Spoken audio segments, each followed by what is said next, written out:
नाज़रीन आदाब, मैं हूँ आपकी मेज़बान डॉक्टर हलीमा सादिया और आप देख रहे हैं जहान मन।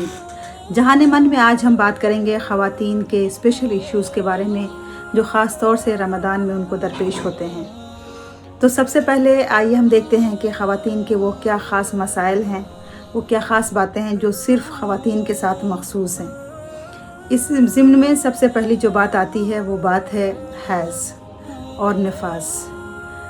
हैज़ कहते हैं हर महीने जो औरत को एक आर्ज़ा लाहिक हो जाता है उसे हैज़ कहते हैं, और बच्चे की विलादत के बाद जो मरहला आता है उसे निफास कहते हैं। इसके अलावा औरतें हामला होती हैं यानी प्रेग्नेंट होती हैं, या फिर वो मुर्ज़िया होती हैं यानी दूध पिला रही होती हैं। तो ये वो हालात हैं जो ख़वातीन के साथ स्पेशल हैं। ऐसे में अल्लाह ने उन्हें रमज़ान में क्या हुक्म दिया है, उन्हें रोज़ा रखना चाहिए नहीं रखना चाहिए, उनके लिए क्या रियायत दी गई हैं, आज हम इस मौजू पे तफसील से बात करेंगे।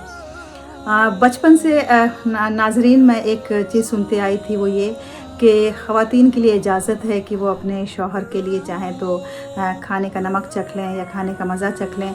और मुझे आज तक ये बात समझ में नहीं आई कि आखिर ऐसा क्यों है। क्या शौहर इतने जल्लाद होते हैं, इतने ज़ालिम होते हैं? क्या उनके अंदर ये अंडरस्टैंडिंग नहीं होती कि अगर रमज़ान का महीना है और सभी रोज़ा रख रहे हैं तो बहुत मुमकिन है कि खाना पकाते वक्त खाने में कुछ कमी बेशी रह जाए, बहुत मुमकिन है कि खाना बहुत जायकादार ना बने, या फिर उसमें नमक कुछ कम रह जाए या कुछ ज़्यादा हो जाए। तो आखिर ऐसे हुक्म देने की वजह क्या है कि ख़वातीन अपने शौहर के लिए खाना चख सकती हैं? तो बहनों यकीन जानिए कि ये एक रिवायात के बिना पे कही जाने वाली बात है। बहरहाल अगर किसी का शौहर इतना ज़ालिम है तो वो ज़रूर ये करे, लेकिन आम तौर पे इसको आदतन बना लेना और फिर नमक चखना और खाना चखना, इससे रोज़ा मकरूह हो जाता है। और मैं नहीं चाहती हूँ कि हमारी किसी बहन का रोज़ा मकरूह हो, यकीनन कोई बहन नहीं चाहेगी कि उसका रोज़ा मकरूह हो। इसलिए हमें इसमें एहतियात बरतने की ज़रूरत है।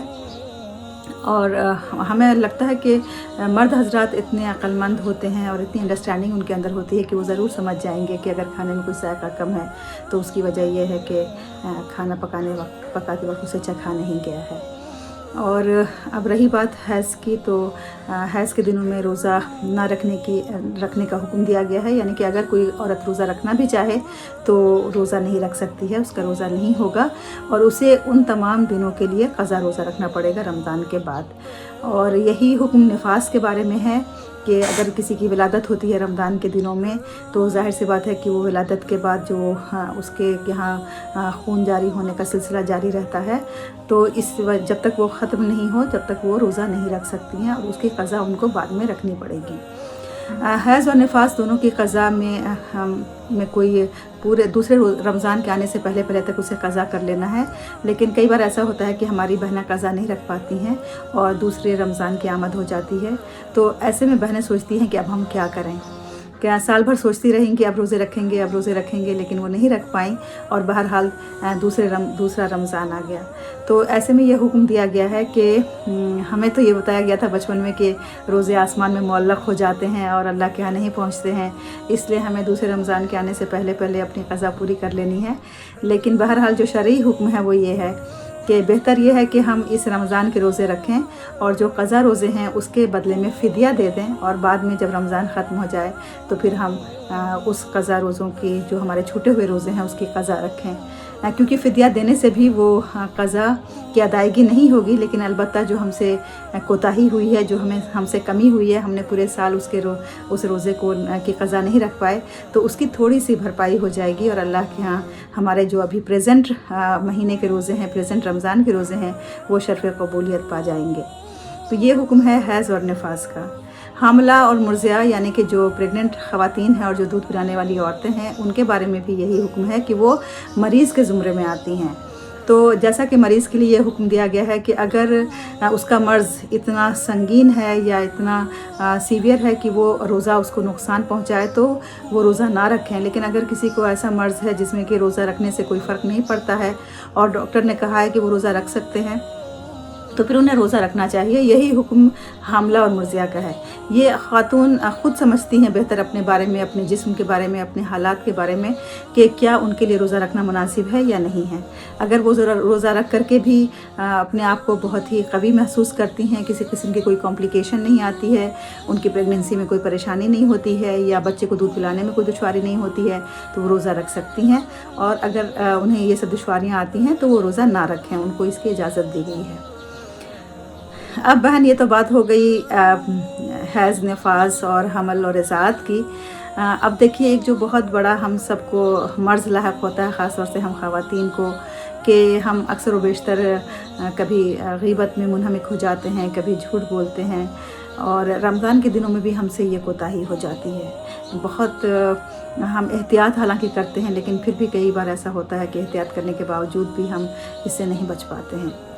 तो एक बार ऐसा हुआ कि हुज़ूर अकरम सल्लल्लाहु अलैहि वसल्लम के पास साहबा कराम ने आके ये बताया कि दो ख़वातीन हैं जो रोज़े की हालत में बिल्कुल निढाल हो गई हैं, उन पे रोज़ा बहुत शाख गुज़र रहा है। फिर आप सल्लल्लाहु अलैहि वसल्लम ने मुँह फेर लिया और कोई जवाब नहीं दिया। दोबारा उन्होंने ज़िक्र किया तो आप सल्लल्लाहु अलैहि वसल्लम ने कहा कि ठीक है, उन्हें बुलाओ। जब वो दोनों आईं तो आप सल्लल्लाहु अलैहि वसल्लम ने उनसे कहा कि तुम क्या करो। तो उसके बाद उन्होंने नबी सल्लल्लाहु अलैहि वसल्लम के हुक्म की तामील करते हुए जब कै किया तो देखा कि उसमें खून और पीप और लोथड़े गोश्त के ऐसे इस तरह से क़ैद में निकले। तो आप सल्लल्लाहु अलैहि वसल्लम ने कहा कि देखो, इन्होंने जो रोज़ा रखा था तो सहरी तो उन्होंने हलाल चीज़ों से की है, लेकिन उन्होंने अपने रोज़े का इफ्तार जो है वो हराम चीज़ों से किया है। इसका मतलब ये था कि रोज़ा रखने के बावजूद भी ग़ीबत से, झूठ बोलने से, चुगलखोरी से, इन सब चीज़ों से नहीं बाज आई, तो इसका मतलब ये है कि उनका रोज़ा नहीं हुआ, उनका रोज़ा इफ्तार हो गया। तो बहनें, आइए हम सब गौर करें अपने रोज़ों के बारे में कि हमारे रोज़ों का क्या हाल है। क्या हमारा रोज़ा अल्लाह के यहाँ शर्फ़ कबूलियत पा रहा है, या फिर हमारा रोज़ा भी सिर्फ़ भूख और प्यास है और इससे ज़्यादा कुछ नहीं है।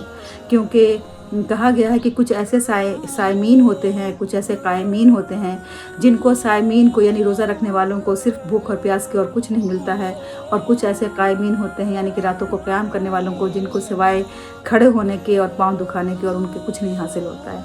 क्योंकि अगर रोज़ा हमने पूरे ईमान और एहतिसाब के साथ नहीं रखा, या फिर रोज़े की हालत में हमने इन तमाम बुराइयों से इज्तनाब नहीं किया जिनसे बचने का हुक्म दिया गया है, तो फिर हमारे लिए ये रोज़ा सिर्फ़ भूख और प्यास होगा। नाउज़ बिल्लाह, अल्लाह ताला हम सबको इससे बचाए और हमें तौफीक दे कि हम रमज़ान के दिनों में कम से कम इस बुराई से अपने आप को बचा सकें, ताकि रमज़ान के बाद भी आने वाले दिनों में हम इस बुराई से महफूज रह सकें। अब बहनों, कई बार ऐसा होता है कि हमारी बहनें चाहती हैं कि वो हैज़ की वजह से रमज़ान के रोज़े ना छोड़ें, तो वो चाहती हैं कि रमज़ान के दिनों में ही उनके रोज़े पूरे हो जाएं। इसके लिए वो दवाओं का इस्तेमाल करती हैं ताकि उनका हैज़ रुक जाए।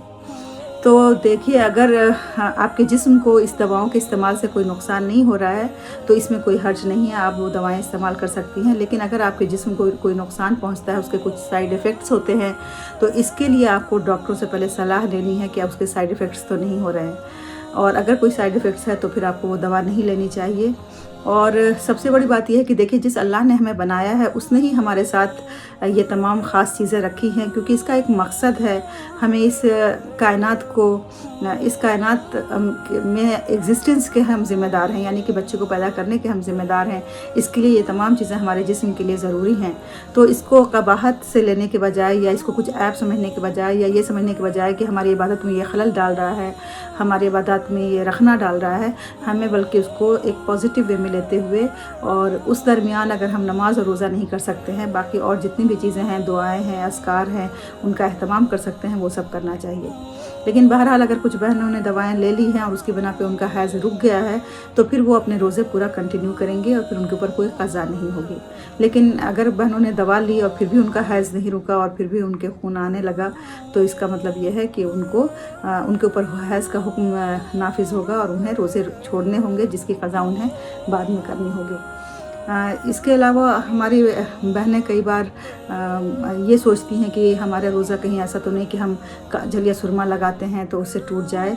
तो देखें, आंखों में दवा डालने से ज़रूर एहतियात करना चाहिए, क्योंकि जब हम दवा डालते हैं आंखों में तो वो डायरेक्टली हमारे हलक तक पहुंचती है दवा, जो हमारे रोज़े को मकरूह कर देती है। लेकिन अगर हम सुरमा लगाते हैं, क्योंकि वो एक्सटर्नल आइज़ में लगता है, वो या तो वो पलकों पे लगाते हैं, तो फिर چونکہ وہ خارجی طور پہ لگتا ہے، اس وجہ سے سرما لگانے یا کاجل لگانے میں کوئی حرج نہیں ہے، اس سے روزے پہ کوئی فرق نہیں پڑتا۔ البتہ اگر لوگ لپسٹکس لگاتے ہیں رمضان کی حالت میں تو اس سے روزہ ضرور مکروہ ہو جاتا ہے۔ یہ وہ چیزیں ہیں جس کا ہمیں خاص طور سے خیال رکھنا چاہیے اور ہماری بہنوں کو بھی خیال رکھنا چاہیے۔ تو ہمیں امید ہے کہ آج ہم نے خواتین کے حوالے سے جو چند باتیں آپ کے سامنے پیش کی ہیں کہ خاص طور سے رمضان میں روزوں میں خواتین کو کن باتوں کا خیال رکھنا چاہیے اور جو عورتوں کے خاص مسائل ہوتے ہیں ان میں کیا خیال رکھنا چاہیے، ہمیں امید ہے کہ آج یہ باتیں آپ کو ضرور اچھی لگی ہوں گی، اور انشاءاللہ آپ سے پھر ملاقات ہوگی رمضان کے ایک نئے پہلو کے ساتھ، کچھ نئی باتوں کے ساتھ۔ تب تک کے لیے آپ مجھے دیجیے اجازت، اپنا رکھیں ڈھیر سارا خیال۔ آئیے اللہ سے دعا کریں کہ اللہ ہمارے روزوں کو قبول فرمائے، آمین ثم آمین۔ اپنا خیال رکھیں، اللہ حافظ۔